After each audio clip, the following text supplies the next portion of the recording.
Hello to everybody and great good evening to all of you. कैसे हैं आप लोग? सब बढ़िया होंगे, ठीक होंगे और अच्छे होंगे। आज हम जिस टॉपिक के बारे में डिस्कस करेंगे बेसिकली वो topic NEET PG exam centre के रिगार्डिंग है, और दूसरा टॉपिक काउंसलिंग प्रोसीजर पे जो चेंजेस आए हैं, काउंसलिंग बुलेटिन जो एमसीसी में की साइट पे जो इशू हुआ है उसके बारे में डिस्कस करेंगे कि इससे क्या फ़र्क पड़ेगा और आपकी तैयारी पे आपको क्या क्या चीज़ों कि क्या क्या चेंजेस करने चाहिए कि जिससे आप तैयार रहें एग्जामिनेशन से पहले, कि बाद में काउंसलिंग के वक्त आपको थोड़ा सा जो जर्नी है थोड़ी सी इजी हो जाए। इन सभी टॉपिक्स के बारे में हम आज डिस्कस करते हुए आपको इस सेशन में नज़र आएंगे। उससे पहले डिस्क्रिप्शन में एक फॉर्म दिया हुआ है जो कि नीट पीजी काउंसलिंग सर्विसेज के रिलेटेड है। अगर आप पेड गाइडेंस लेना चाहते हैं तो फॉर्म भर के हमारी टीम से बात कर सकते हैं। गिवन नंबर पे कॉल करके आप पेड गाइडेंस ले सकते हैं। शुरू से लेकर लास्ट तक जब तक आपको सीट अलॉट नहीं हो जाती है तब तक हमारी टीम आपको असिस्ट करेगी, चाहे वो इस साल हो चाहे वो अगले साल हो। और there is only one way जिससे एडमिशन होता है, वो सिर्फ एक सिंगल वे है जिसे काउंसलिंग कहते हैं। काउंसलिंग के अलावा कोई और वे नहीं है। बहुत सारे फ़ोन्स, बहुत सारे मैसेजेस, बहुत सारे टेलीकॉल्स आपको आ रही होंगी कि आपकी सीट्स बुक करवा देते हैं, एनआरआई कोटा में आपका एडमिशन हो जाएगा, यहाँ एडमिशन हो जाएगा, वहाँ एडमिशन हो जाएगा। ऐसा कुछ भी कहीं भी नहीं होता है। जो भी होता है वो काउंसलिंग के माध्यम से होता है। बाद में जो सीटें वेकेंट रह जाती हैं एनआरआई कोटा की, उनको इंडियन फीसेस में कन्वर्ट करके बाद में वो सीट्स अलॉट की जाती हैं। वो एक लौता सिस्टम है जो वो स्ट्रे वैकेंसी राउंड के बाद होता है। लास्ट से भी ऐसा कुछ जगहों पे देखा गया था, और खासकर बहुत ज़्यादा हैवी फीसेस पे ये डील्स जाकर होती हैं, तो उतना ज़्यादा सजेस्टेबल नहीं होता है। अगर आप जस्ट एलिजिबल भी हैं और अगर आप काउंसलिंग को प्रॉपरली फॉलो कर रहे हैं तो मैं मानता हूं कि आपको सीट ईजिली मिल जानी चाहिए। तो चलिए शुरू करते हैं। एग्ज़ाम सेंटर चेंज का ऑप्शन लगभग मान के चलें, कल एक न्यूज़ आ गई थी, एक वीडियो आ गया था किसी सज्जन का। उन्होंने ये कहा था कि सेंटर चेंज हो रहा है। जी नहीं, सेंटर चेंज बिल्कुल भी नहीं हो रहा है। मैंने कल क्लैरिफाई भी इसको अपने कम्युनिटी पेज पे डाल के किया था कि सेंटर चेंज का ऑप्शन कोई एक्टिव नहीं है। सेंटर चेंज की जो लेटेस्ट न्यूज़ है वो ये है कि कुछ कैंडिडेट, लगभग 3 से 3,500 कैंडिडेट्स का ग्रुप बना हुआ है टेलीग्राम पे, जो PIL फाइल करने जा रहे हैं, जिन्होंने अमाउंट इकट्ठा कर लिया है और लगभग वो PIL फाइल करने के लिए सुप्रीम कोर्ट की तरफ इंक्लाइन हो चुके हैं। उम्मीद करते हैं आज या कल में PIL वो फाइल कर देंगे और नेक्स्ट वीक में जाके उनकी हियरिंग होने के चांसेस हैं। यानी कि जो कमिंग वीक है 22 तारीख के बाद, उम्मीद करते हैं कि उसमें उनकी हियरिंग होगी और कहीं ना कहीं वो पॉजिटिव रहेंगे। क्योंकि इसका रीज़न क्या है, लगभग 3,500 से 4,000 से ज़्यादा बच्चा ऐसा है, कैंडिडेट ऐसे हैं जिनके सेंटर्स बहुत दूर दूर चूज़ किए गए। इवन उनके सिटीज़ में सेंटर बहुत जल्दी ख़त्म हो गए थे। खासकर ये इशू साउथ इंडिया में ज़्यादा देखने को मिला। जैसे ही सेंटर्स खुले वैसे ही सेंटर्स ख़त्म हो गए। बहुत कैंडिडेट के सेंटर हज़ार किलोमीटर दूर भी हैं, 1200 किलोमीटर दूर भी हैं। बहुत सारी कैंडिडेट्स ऐसी भी हैं जिनके बहुत सारे पर्सनल इश्यूज़ हैं, जिनकी वजह से इतना ट्रैवल करना बहुत लीगली बहुत टफ है। इसीलिए कैंडिडेट्स एक ग्रुप पूरा इकट्ठा होके सेंटर चेंज करने के लिए रेगुलर अपील कर रहा है और सुप्रीम कोर्ट की तरफ जाने के लिए मन बना लिया है उन्होंने, और PIL उम्मीद करते हैं आज या कल में फाइल कर देंगे। उसके लिए बाकायदा उन्होंने कंट्रीब्यूशन लिया है। सभी से कंट्रीब्यूशन लेने के बाद उन्होंने PIL फाइल की है। बहुत लोग को कहना है कि PIL करने की क्या ज़रूरत है, नहीं करिए।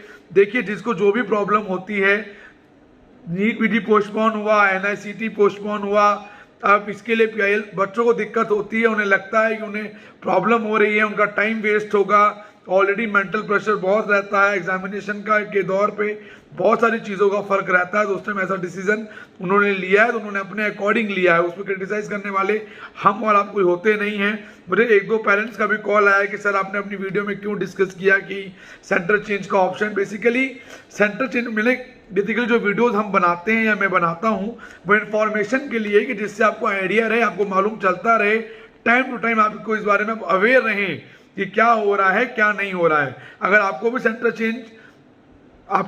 चेंज करवाना है तो आप उस ग्रुप में ज्वाइन हो सकते हैं, उनकी मदद कर सकते हैं। PIL का जो भी नतीजा होगा वो सबको मानना होगा, चाहे वो केस जीते हैं चाहे वो हारे, वो अलग बात है, लेकिन उन्होंने अपना पूरा एफर्ट दिया है कि जिससे सेंटर चेंज उनका हो पाए।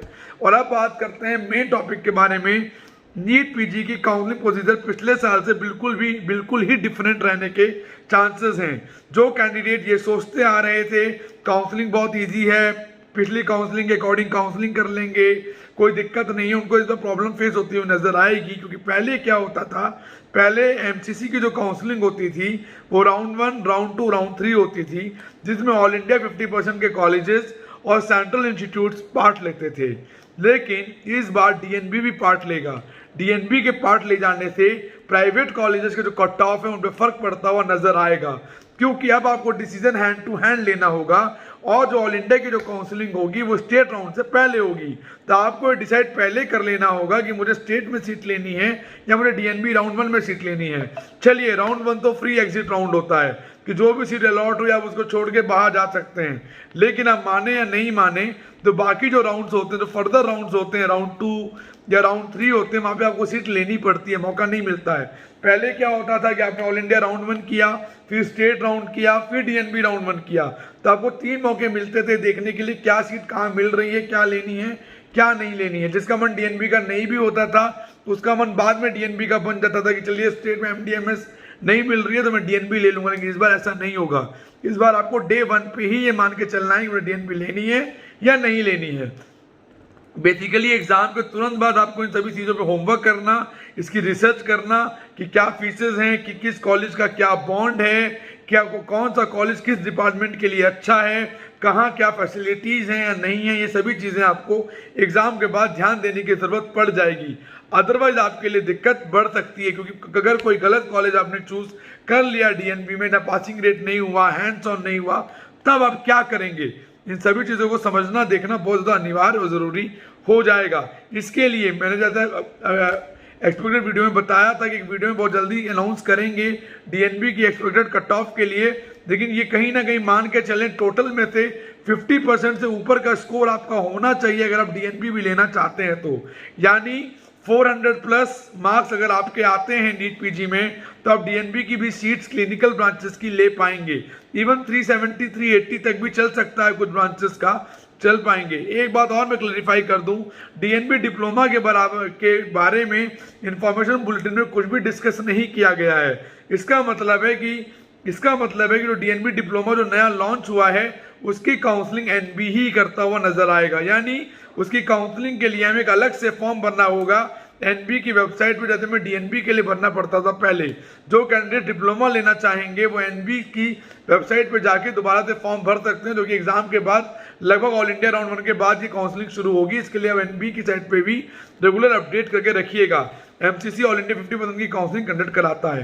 ये सभी पार्ट्स हैं, ये सभी चीज़ें हैं काउंसलिंग्स की, इनको ध्यान देके चलना बहुत ज़रूरी है और अनिवार्य है। कहीं ना कहीं आप थोड़ा सा होमवर्क करके चलें, चीज़ों को एनालाइज करके चलें और र्यूमर्स में नहीं आए। कुछ लोग अपनी वीडियोस के द्वारा, व्हाट्सएप ग्रुप्स के द्वारा, टेलीग्राम के द्वारा र्यूमर्स फैला देते हैं अपना क्रेडिट लेने के लिए, जिससे कंफ्यूजन बढ़ जाता है और आपका टाइम वेस्ट होता है।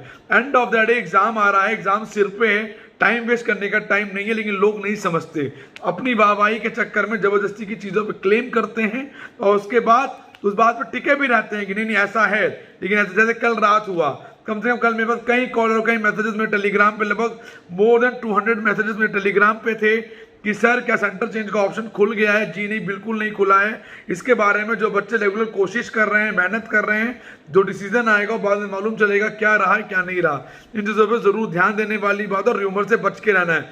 सुनिए सबकी, करें अपने मन की, मेरी भी सुन सकते हैं आप, लेकिन करना आपको अपने मन की। एनालाइज कीजिए कौन सही है कौन गलत है, क्या फैक्ट्स हैं क्या फैक्ट्स नहीं हैं, उसके अकॉर्डिंग आगे बढ़ना ये कहीं ना कहीं आपके लिए बहुत ज़रूरी और अनिवार्य हो जाता है। 9675200801 9690796426 ये हमारे 2 नंबर हैं। पेड गाइडेंस के लिए आप इन पे कॉल करके कांटेक्ट कर सकते हैं और हमें सर्विस के बारे में जान सकते हैं। तो bye bye, take care and have a good day, bye bye.